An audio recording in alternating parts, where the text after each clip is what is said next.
Okay, well, this week, one of the biggest things that's happening in town in Vancouver is the Vancouver International Children's Festival. You may remember that it used to be based in Vanier Park, but more recently, in the last couple of years, it's moved to Granville Island.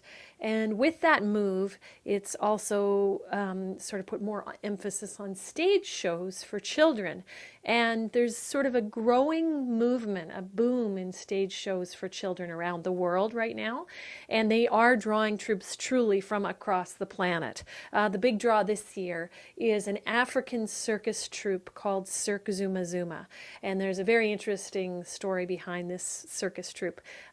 Basically, it was started by a guy named John Jacob. And when he was 15, he left Kenya in Africa to go travel the world as an acrobat. And he was telling me in an interview that I did that acrobatics and tumbling especially are really huge in Africa, in part because about 2 or 3 decades ago, African artists started going to China to learn sort of the traditions of circus in China. But of course, they've put an African spin on all these things, and as you can imagine, they've sort of taken all that tumbling and sort of pyramid building and contortion and given it a real African beat. So this show that he decided to start when he came back from Africa, he recruited people from all over the continent, from Ethiopia, from South Africa, from Zimbabwe, from Tanzania.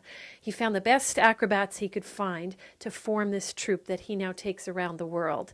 And everybody says it's sort of like Cirque du Soleil set to drums. They use a lot of live music and live African instruments. The costumes are all based on sort of tribal costumes and African art. And basically, if you watch any of the videos of this troupe, they never stop moving. It's one of the most energetic and energized circus acts that you'll ever see. So it's really something unique, and it's coming to Canada for the first time at the Vancouver International Children's Festival, which runs, by the way, from Monday, May 27th to June 2nd. As I said, on Granville Island. Now, the other kind of interesting thing at the Vancouver International Children's Festival is that the programming is getting younger and younger. And this is in part due to the demographic shift in Canada. Between 2006 and 2011, there's been an increase in children under 4 by 11%. That's a pretty big increase for our country. It's the biggest increase we've seen since the so-called baby boom in the 1960s. And what this means at the Vancouver International Children's Festival is they're trying to find shows from around the world to suit a younger and younger audience. So you'll see a lot of shows at the fest this year for preschoolers. A lot of them involve shadow puppets and rod puppets and sort of multi-sensory experience for little kids who are about 3 or 4.